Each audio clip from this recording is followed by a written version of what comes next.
Assalamualaikum sahabat cerita puisi. Rencananya Mimin akan ulas film Indian 2 yang dirilis bulan lalu. Tapi agar ceritanya dipahami secara keseluruhan, Mimin mulai mengulas dari bagian pertama dulu. Film Indian ini dibintangi oleh Kamal Haasan. Ceritanya sangat luar biasa istimewa. Kalian pasti suka. Selamat menonton ya.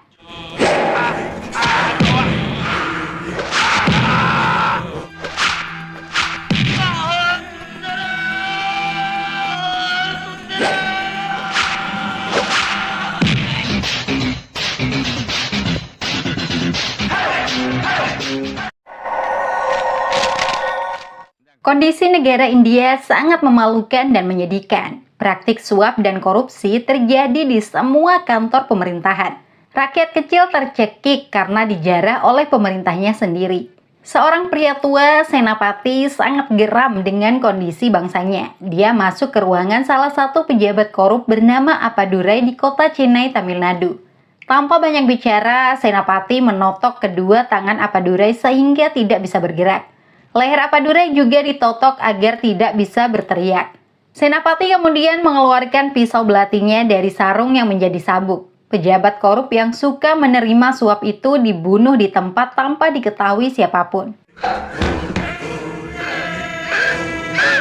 Setelah membunuh, Senapati membersihkan TKP agar sidik jarinya tidak ditemukan. Terbukti pihak kepolisian tidak menemukan satupun petunjuk tentang pelaku pembunuhan. Departemen Kepolisian Chennai bekerja sama dengan CBI membentuk tim gabungan yang dipimpin oleh petugas IPS Krishna Swamy. Informasi yang berhasil dikumpulkan, pembunuhan itu ada kaitannya dengan dua pembunuhan sebelumnya. Ketiga korban sama-sama pegawai pemerintah dan dibunuh dengan pola yang sama. Pisau yang membunuh korban dipastikan pisau tua. Ditemukan pula unsur kulit binatang yang diduga berasal dari sarung pisau. Ikat pinggang Senapati memang agak robek. Dia memperbaikinya di tukang sol sepatu jalanan. Kebetulan sekali sedang ada aksi unjuk rasa di jalanan. Aksi itu berubah menjadi kerusuhan. Polisi membubarkan massa aksi dengan menembakkan senjata. Naasnya, si tukang sepatu terkena peluru polisi hingga meninggal. Istrinya Kupama berteriak histeris melihat sang suami tertembak. Pemerintah menjanjikan uang kompensasi sekitar 10 juta rupiah atas kematian suami Kupama. Tapi sudah 10 hari, Kupama tak kunjung mendapatkan haknya. Nasib yang sama dialami banyak warga lainnya. Setiap hari Kupama duduk menunggu di depan kantor keuangan pemerintah. Uangnya sendiri sudah habis sekitar 1 juta rupiah untuk mengurus proses pencairan. Nama Kupama dipanggil oleh bendahara keuangan. Cek uang kompensasi sudah siap dicairkan. Tapi bendahara meminta uang 1 juta jika Kupama menginginkan ceknya. Permintaan itu tidak bisa dipenuhi. Uang Kupama sudah habis untuk menyuap pegawai lain agar mau melakukan tugasnya. Bendahara tidak peduli. Tanpa uang suap, Kupama tidak akan bisa mendapatkan haknya. Kupama jadi kesal. Semua dokumen pencairan sudah lengkap. Tidak seharusnya dia dipersulit lagi. Bendahara justru merobek salah satu dokumen persyaratan agar ada alasan tidak mencairkan. Kupama diusir keluar. Tindakan kurang ajar bendahara membuat dada Kupama sesak. Uang kompensasi pemerintah tidak akan membuat suaminya hidup lagi. Tapi pemerintah masih saja mempersulit pencairan. Kupama sampai jatuh pingsan karena tidak kuasa menahan emosi.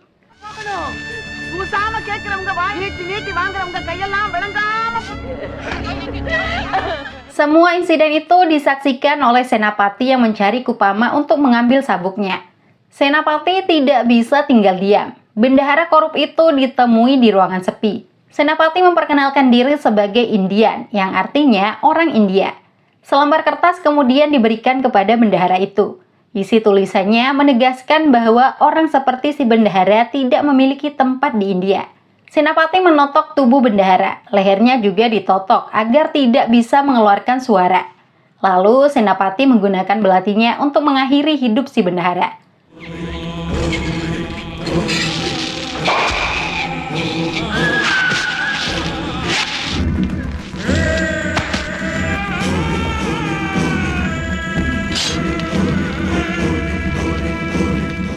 Pihak kepolisian kembali dipecundangi. Mereka kesulitan menghentikan pembunuhan karena belum bisa mengetahui pelaku dan motifnya. Petugas IPS Krishna Swamy hanya mendapat satu petunjuk, bahwa pelakunya seorang pria tua. Kesimpulan Swamy setelah melihat tulisan tangan pelaku. Bentuk tulisan seperti itu pasti orangnya berusia antara 70 hingga 75 tahun. Krishna Swamy hanya fokus mencari pembunuh yang dianggap orang jahat. Padahal Senapati hanya membunuh pejabat korup. Rekannya di kepolisian justru yang banyak melakukan kejahatan. Para polisi biasa mencari uang tambahan dengan melakukan razia. Ujung-ujungnya mereka meminta suap. Kunci motor masyarakat disita meski tidak melakukan pelanggaran apapun. Polisi terus mencari-cari kesalahan. Kebetulan Senapati melihat razia itu. Kesewenangan petugas polisi tidak bisa ditolerir. Senapati memukul polisi yang selalu meminta suap itu.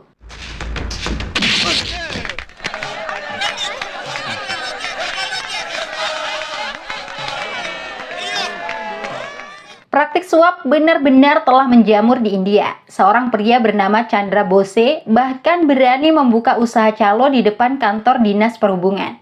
Chandra Bose yang akrab dipanggil Chandru mendapat banyak uang dari pekerjaannya sebagai calo. Masyarakat menggunakan jasa Chandru untuk bisa mendapatkan izin mengemudi maupun izin operasional kendaraan. Chandru bersama sahabatnya Subayyah bisa mengurus semuanya dengan cepat karena kenal dekat dengan para pegawai di dinas perhubungan. Semua pegawai di sana akan langsung tanda tangan asal ada uang pelicin alias uang suap. Kepolisian tidak pernah memberantas praktik calo selama mereka mendapat bagian. Chandru juga bisa bebas menjadi calo karena dekat dengan keluarga sekretaris dinas perhubungan Gandhi Krishna. Putri Gandhi yang bernama Sapna merupakan sahabat Chandru. Chandru memiliki kekasih bernama Aishwarya. Kepada Aishwarya, Chandru bicara jujur jika dirinya tidak ingin selamanya menjadi calo. Chandru sedang berjuang mengumpulkan banyak uang untuk menyuap ayah Sapna yang merupakan sekretaris dinas perhubungan. Dengan suap itu, Chandru yakin bisa menjadi pegawai dinas perhubungan. Chandru meninggalkan rumah karena orang tuanya tidak mau memberikan dukungan secara finansial. Chandru harus sukses sebagai perantau. Semua rencana Chandru mendapat dukungan penuh dari Aishwarya. Sementara itu, Krishna Swamy terus berusaha menemukan pelaku pembunuhan para pejabat pemerintah. Upaya Swamy sampai ke negara bagian Kerala. Swamy bertemu seorang pria tua ahli bela diri. Tujuannya untuk melacak orang yang bisa menyerang sistem saraf korban dengan totokan. Informasi yang didapatkan, pembunuh menguasai seni bela diri kuno Pharmakalai. Orang yang memiliki kemampuan itu pasti berasal dari sebelum India merdeka. Beberapa pejuang kemerdekaan pernah mempelajari seni Pharmakalai. Penelusuran Swamy sampai ke daftar pejuang kemerdekaan tahun 1940-an. Orang bernama Senapati dicurigai sebagai pelaku pembunuhan. Mengingat hanya Senapati yang memiliki keahlian spesialisasi seni bela diri Pharmakalai. Senapati juga tercatat sebagai pensiunan tentara India. Untuk membuktikan kecurigaan itu, Swamy mendatangi tempat kediaman Senapati di desa Tirumalavial. Swamy menyamar sebagai mantan pejuang kemerdekaan agar mudah diterima. Senapati sedang tidak ada di rumah. Swamy hanya bertemu istri Senapati yang bernama Amrita Vali. Swamy mengaku sedang mengajukan permohonan uang pensiun kepada pemerintah. Apabila Senapati mau tanda tangan sebagai saksi, Swamy akan mendapat uang bulanan dari pemerintah sebagai mantan pejuang kemerdekaan. Wajah Swamy sangat asing di mata Amrita. Pejuang kemerdekaan sesungguhnya adalah seperti Senapati. Tapi Senapati tidak pernah menuntut balasan setelah negaranya merdeka. Amrita kemudian menceritakan seperti apa sosok suaminya. Dulu saat Inggris menjajah India, Amrita juga terlibat gerakan kemerdekaan. Amrita rela dipukul tentara Inggris daripada harus hormat kepada bendera penjajah. Senapati yang telah lama malang melintang sebagai pejuang kemerdekaan tidak membiarkan tentara Inggris memukul Amrita. Senapati membunuh tentara penjajah itu.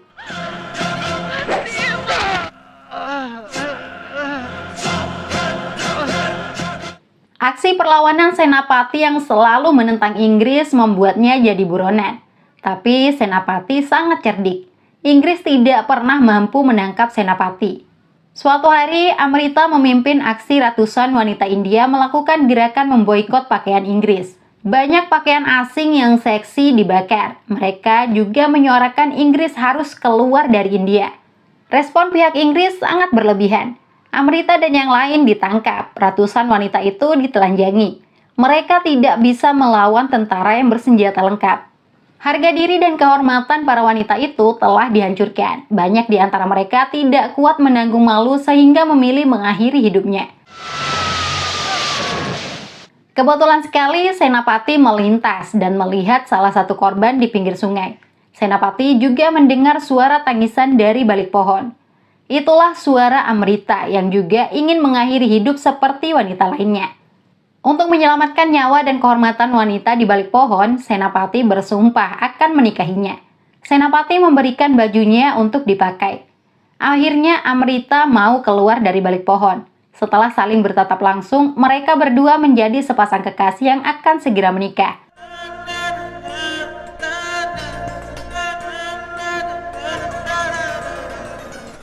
Untuk membalas kekejian Inggris, Senapati dan rekan-rekannya melakukan serangan di siang bolong. Pihak Inggris kewalahan. Senapati menotok dan membunuh pimpinan Inggris di distrik itu. Kantor pemerintahannya pun diledakkan.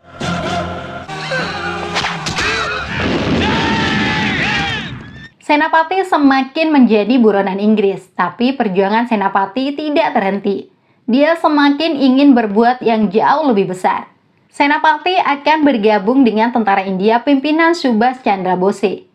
Amrita berat hati melepas kepergian Senapati. Mereka baru saja merencanakan pernikahan.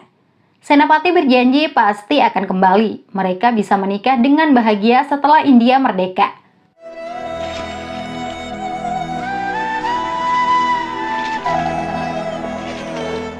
Senapati resmi bergabung menjadi tentara India. Sebuah pertempuran besar terjadi melawan pasukan Inggris. Tentara India dibuat keok karena Inggris menggunakan pesawat tempur.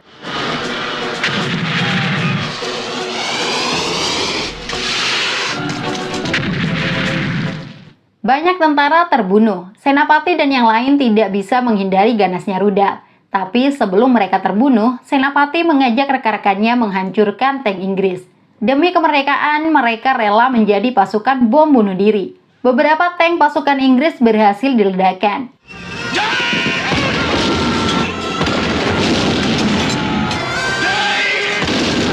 Nasib berbeda dialami Senapati. Upaya bom bunuh dirinya digagalkan tentara Inggris. Senapati ditangkap dan dijebloskan ke penjara. Di dalam penjara, setiap hari Senapati disiksa.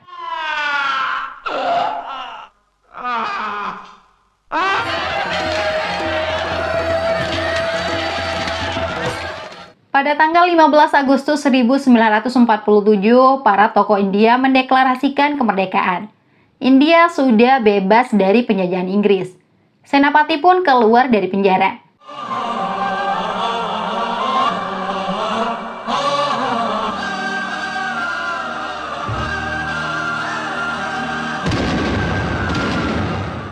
Kemerdekaan itu sangat manis. Senapati bisa kembali ke pangkuan kekasihnya, Amrita yang setia menanti.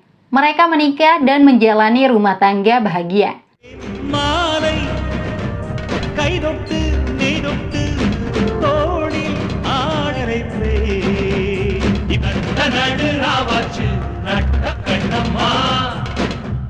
Cerita Amrita tentang Senapati berhenti sampai di situ. Senapati juga sudah pulang ke rumah.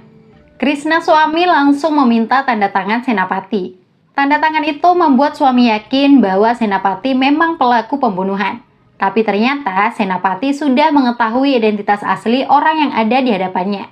Suami tidak berpura-pura lagi. Suami akan menangkap Senapati karena telah melakukan pembunuhan. Tentu saja Senapati menolak. Senapati meminta suami pergi dari rumahnya. Pembunuhan yang telah dilakukan bukanlah kejahatan, tapi membersihkan India dari hama yang merusak. Suami tidak peduli alasan apapun, Senapati ditodongkan senjata. Meski sudah tua, Senapati masih bisa bergerak cepat. Senapati juga mampu membanting suami. Senapati menotok tubuh suami sehingga tidak bisa bergerak. Andaikan saja Senapati mau, saat itu juga suami bisa dibunuh. Untungnya Senapati tetap membiarkan suami hidup.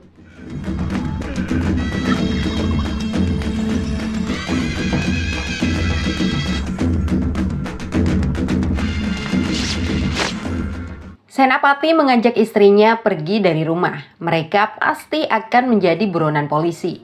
Senapati dan istrinya membeli kendaraan tua untuk digunakan pergi ke kota.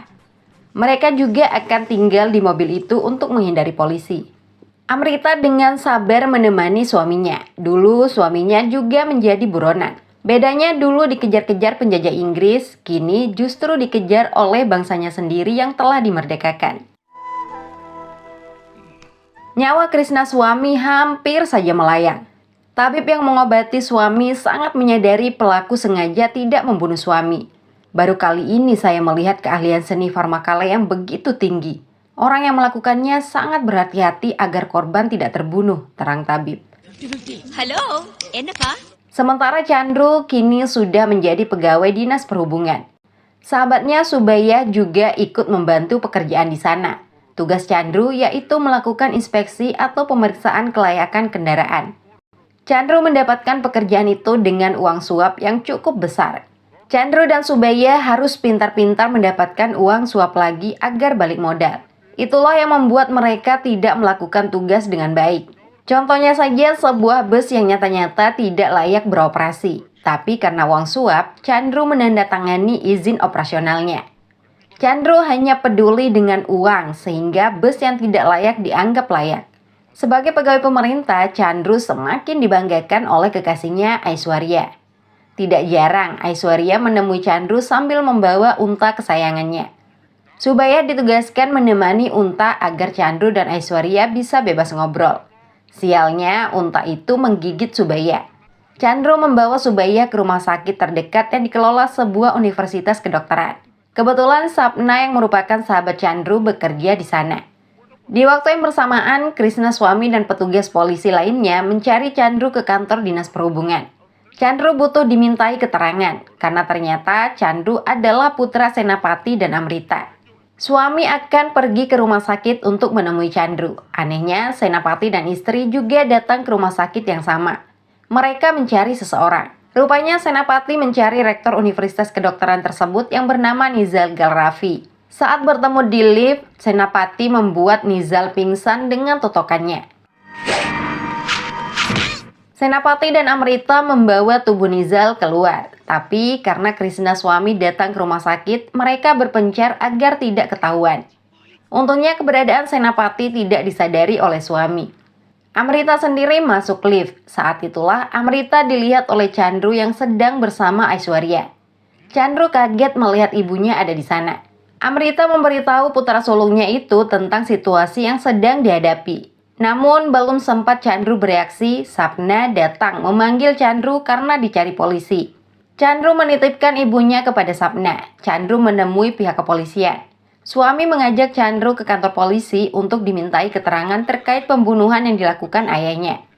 Suami dan Chandru berangkat ke kantor polisi. Senapati juga berhasil membawa Nizal tanpa dicurigai siapapun karena dianggap membawa mayat. Senapati membawa Nizal ke salah satu kantor stasiun televisi. Senapati telah merencanakan semuanya dengan sangat baik. Penampilannya persis seperti pejuang kemerdekaan zaman dulu. Rektor Nizal sudah diikat di kursi untuk direkam. Senapati akan melakukan pembunuhan untuk disiarkan di televisi. Senapati tetap memperkenalkan diri sebagai Indian alias orang India. Nizal akan dibunuh karena telah melakukan kejahatan. Senapati pun menceritakan motif pembunuhannya dan kejahatan Nizal.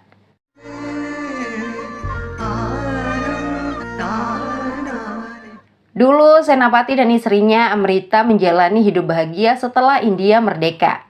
Mereka memiliki 2 anak yaitu Chandra Bose alias Chandru dan Kasturi yang sudah dewasa. Chandru lulusan diploma bidang teknik otomotif. Dia minta uang sekitar 20 juta rupiah kepada ayahnya untuk mendapatkan pekerjaan di kantor pemerintah. Hanya dengan suap pekerjaan itu bisa didapatkan. Senapati tidak mau memberikan uang. Chandru tidak boleh memberi suap. Jika Chandru tidak bisa mendapat pekerjaan dengan cara jujur, Chandru disarankan bertani di sawah mereka. Chandru meminta ayahnya bisa mengerti perkembangan zaman. Posisi apapun di India hanya bisa didapatkan dengan suap. Tapi Senapati tetap pada pendiriannya. Ayah dan anak itu bertengkar hebat. Chandru ingin ayahnya seperti pejuang kemerdekaan lain yang memanfaatkan kesempatan. Kenapa ayah mau menghancurkan masa depan saya dengan prinsip ayah? Anak-anak pejuang kemerdekaan yang lain sudah bekerja di perusahaan teknik dan medis. Tapi ayah menolak kuota yang diberikan, ujar Chandru. Sikap keras Senapati membuat Chandru ngambek. Chandru memilih meninggalkan rumah dan pergi merantau. Senapati tidak menghentikan kepergian putranya itu. Setelah kepergian Chandru, Senapati tinggal bertiga bersama istri dan anak perempuannya Kasturi. Nasib buruk menimpa Kasturi saat memasak. Terjadi kecelakaan yang menyebabkan kebakaran. Senapati dan Amrita yang ada di luar kaget melihat rumahnya terbakar. Kasturi dibawa ke rumah sakit dalam kondisi terluka parah. Dokter rumah sakit saat itu adalah Nizalgal Raffi yang kini telah menjadi rektor Universitas Kedokteran di Chennai. Nizal tidak mau menangani Kasturi karena insiden kebakaran merupakan kasus polisi. Senapati disarankan melapor ke kantor polisi terlebih dahulu. Senapati memohon agar putrinya diselamatkan. Laporan ke polisi bisa belakangan. Tapi Nizal tidak peduli. Jika pasien ingin ditangani tanpa laporan polisi, Senapati diminta menyerahkan sejumlah uang. Tanpa uang, pasien tidak layak sekedar berada di dalam rumah sakit. Senapati heran dengan dokter seperti Nizal. Bisa-bisanya Nizal memikirkan uang suap di tengah pasien yang sekarat. Senapati tidak mau menodai prinsip hidupnya. Daripada memberi suap, Senapati memilih pergi ke kantor polisi. Senapati diterima oleh polisi bernama Inspektur Palu. Pengaduan kebakaran belum bisa dibuatkan laporan dengan alasan tidak ada surat keterangan dari petugas desa. Senapati disarankan menemui petugas desa terlebih dahulu. Birokrasi yang rumit itu membuat Senapati frustasi, padahal putrinya sedang sekarat. Inspektur Palu memberikan solusi mudah. Senapati bisa mendapatkan laporan kepolisian jika menyerahkan sejumlah uang. Lagi-lagi, Senapati dihadapkan dengan orang yang meminta suap. Senapati memilih bergegas pergi ke rumah Ranggaswamy selaku petugas administratif desa. Mental Rangga sama saja dengan petugas lainnya. Rangga mengaku akan pergi besok melihat TKP terlebih dahulu sebelum membuat laporan. Senapati berusaha memberi penjelasan tentang situasi putrinya. Solusi dari Rangga tidak jauh berbeda. Senapati diminta memberikan sejumlah uang jika ingin mendapatkan surat keterangan kebakaran. Senapati jadi geram karena selalu dimintai uang suap. Padahal para petugas itu digaji oleh pemerintah. Saya mampu memberikan Anda uang, tapi bagaimana jika ada orang lain yang tidak mampu? Kenapa juga saya harus memberikan Anda uang? Ujar Senapati. Prinsip Senapati membuatnya kembali ke rumah sakit dengan tangan kosong. Senapati menemukan istrinya sedang menangis di tengah hujan bersama tubuh Kasturi.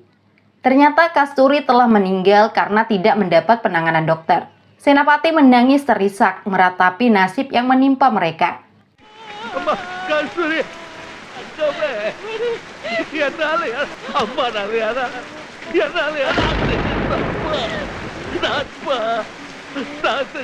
Seorang pegawai rumah sakit justru menyalahkan Senapati atas kematian putrinya.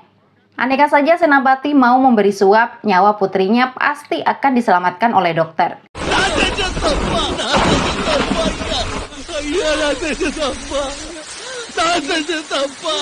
Senapati tidak terima disalahkan. Setelah ritual kematian Kasturi, Senapati menyadari kondisi bangsanya sangat memprihatinkan. Dulu Senapati berjuang mempertaruhkan nyawa untuk meraih kemerdekaan. Tapi bukan kemerdekaan seperti ini yang didambakan. Untuk membuat pegawai pemerintah tidak berani lagi meminta suap, Senapati ingin membuat teror. Karena itulah Senapati membunuh Inspektur Palu yang telah meminta suap. Petugas administratif desa juga dibunuh dengan cara yang sama.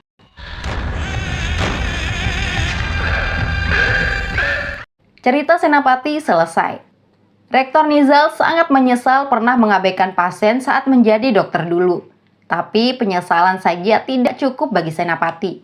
Orang-orang seperti Nizal lah yang membuat India tetap menjadi negara miskin. Padahal India sangat kaya dengan sumber daya alam. Kalian sangat kompak dalam hal suap. Negara ini hancur karena suap. Agar tidak ada lagi yang berani menerima suap, Anda harus saya bunuh, tegas Senapati. Benar saja, Senapati menghabisi nyawa Nizal dengan belatinya. Pembunuhan itu direkam dengan baik. Senapati menyeting rekamannya sehingga disiarkan secara otomatis pada keesokan harinya. Pihak stasiun televisi kecolongan karena memutar video yang salah. Dalam rekaman video pembunuhan itu, tidak lupa Senapati memberi warning kepada semua pegawai pemerintah untuk tidak lagi meminta suap. Saya tidak akan duduk diam lagi. Mulai saat ini, saya akan membunuh siapapun yang meminta atau memberi suap, ancam Senapati. Masyarakat yang menonton video Senapati bertepuk tangan memberikan dukungan. Berbeda halnya dengan pihak kepolisian. Krisnaswamy semakin bersemangat untuk menangkap Senapati. Vad är det mångligt? Hi, Ice. Istri Senapati, Amrita, tidak tenang karena jauh dari suaminya. Aishwarya berusaha menenangkan calon mertuanya itu. Tapi Amrita mengaku tidak mengkhawatirkan suaminya. Hanya saja Amrita khawatir dengan Chandru yang akan semakin membenci ayahnya karena melakukan pembunuhan. Kalau suami saya, penjajah Inggris saja tidak pernah mampu menangkapnya, apalagi sekedar polisi India, ujar Amrita. Kekhawatiran Amrita sangat beralasan. Chandru yang sempat diinterogasi polisi semakin membenci ayahnya yang terlihat seperti orang gila. Tapi Amrita tetap lebih berpihak kepada suaminya daripada sang anak yang menjalani hidup tanpa kejujuran. Look. Perjuangan Senapati memerangi suap berbuah manis. Banyak pegawai pemerintah tidak berani lagi meminta atau menerima suap.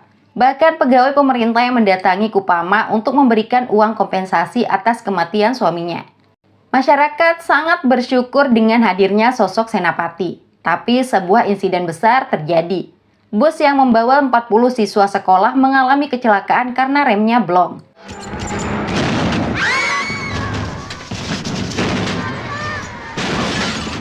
Dalam sekejap 40 anak meninggal di tempat. Para orang tua menangis histeris. Tragedi itu sangat disadari oleh Chandru karena kesalahannya. Chandru lah yang menandatangani izin operasional bus tersebut meski tidak layak. Kecerobohan Chandru karena uang suap yang diterimanya. Pihak kepolisian menyalahkan Chandru yang tidak becus melakukan pemeriksaan bus. Untuk membungkam polisi, Chandru menyuap polisi itu. Chandru menjamin tidak akan bisa diketahui oleh Senapati. Si polisi tergiur dengan manisnya uang suap. Chandru tidak ingin disalahkan atas kecelakaan yang terjadi. Dokter yang memeriksa korban juga akan disuap. Chandru ingin dokter membuat laporan palsu bahwa sopir bus sedang mabuk sehingga kecelakaan. Dengan begitu, Chandru tidak akan dipersalahkan. Tipu muslihat Chandru dilihat oleh ayahnya. Senapati sedih melihat Chandru telah menjadi orang yang semakin jahat. Kamulah yang telah membunuh 40 anak-anak. Saya harus membunuh kamu juga, ucap Senapati. Chandru kaget mendengar akan dibunuh oleh ayah kandungnya sendiri. Chandru memohon pengampunan. Tragedi yang terjadi tidak disengaja. Chandru mengakui kehilafannya. Ayah, saya anakmu. Ingat ayah, saya dilahirkan setelah 15 tahun ayah dan ibu menikah. Hanya saya yang tersisa setelah kematian Kasturi. Apa ayah tega akan membunuh saya? Ujar Chandru. Senapati tidak peduli dengar rengekan Chandru. Senapati sangat mengenal putranya yang hanya berpura-pura menyesal. Suap telah mendarah daging di tubuh Chandru. Meski Senapati sangat menyayangi Chandru, tapi putranya itu harus tetap dibunuh. Jika kamu menyesali kesalahanmu, kamu tidak akan melakukan suap lagi. Kamu justru menyuap banyak orang setelah terjadi kecelakaan. Kamu menyuap orang dengan uang, dan kamu mau menyuap saya dengan cinta. Misi saya selanjutnya adalah membunuhmu, tegas Senapati. Saat itu juga Senapati mengeluarkan pisaunya. Tapi sebelum membunuh Chandru, petugas polisi Krisnaswamy muncul bersama pasukannya untuk menangkap Senapati. Cukup mudah bagi Senapati menghadapi para polisi bersenjata itu. Senapati akan kabur. Tapi putranya sendiri, Chandru, melempar kepala Senapati dengan kursi. Senapati jadi tertangkap. No. Bunuh saja dia, bunuh orang tua gila ini, ucap Chandru. Kata-kata Chandru membuat hati Senapati sedih. Chandru benar-benar telah menjadi orang yang rusak. Senapati menatap dalam wajah putranya saat diseret polisi.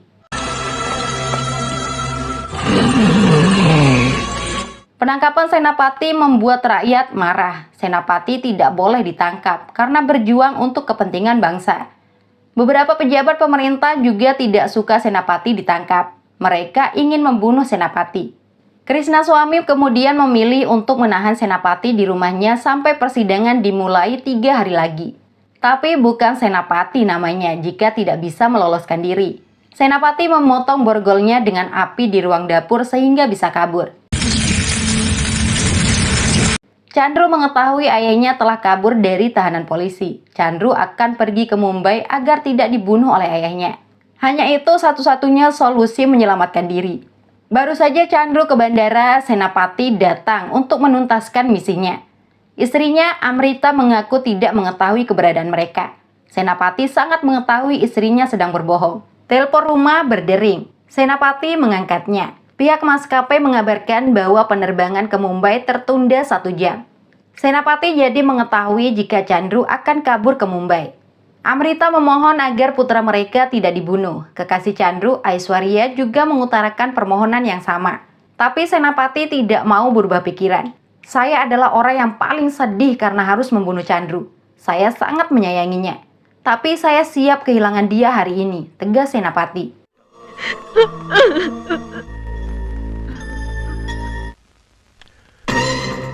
Senapati pergi ke bandara. Dia berhasil menerobos masuk menghentikan kepergian Chandru. Kepolisian yang mengejar Senapati bisa dipecundangi. Chandru berusaha kabur menggunakan mobil. Senapati mengejarnya. Belum lagi Senapati harus menghadapi serangan dari suami dan pasukannya.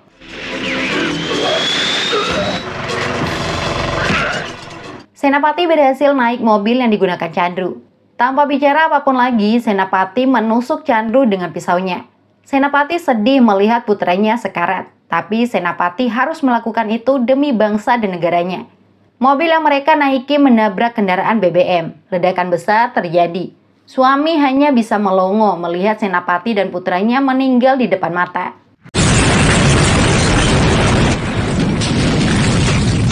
Apakah Senapati benar-benar telah meninggal? Tentu saja tidak, guys. Hanya Chandru yang meninggal. Sedangkan Senapati sempat melompat sebelum mobil terbakar. Beberapa waktu kemudian, Senapati menelpon Krishna suami dari Hong Kong. Senapati memperkenalkan diri sebagai Indian. Senapati meminta suami menyiarkan kepada seluruh masyarakat bahwa dirinya masih hidup. Orang-orang harus tahu bahwa saya masih hidup. Katakan pada mereka, saya akan datang jika mereka melakukan kejahatan, ucap Senapati. Film selesai di sana. Indian 2 akan segera Mimin ulas juga. Ditunggu saja ya. Wassalam semuanya.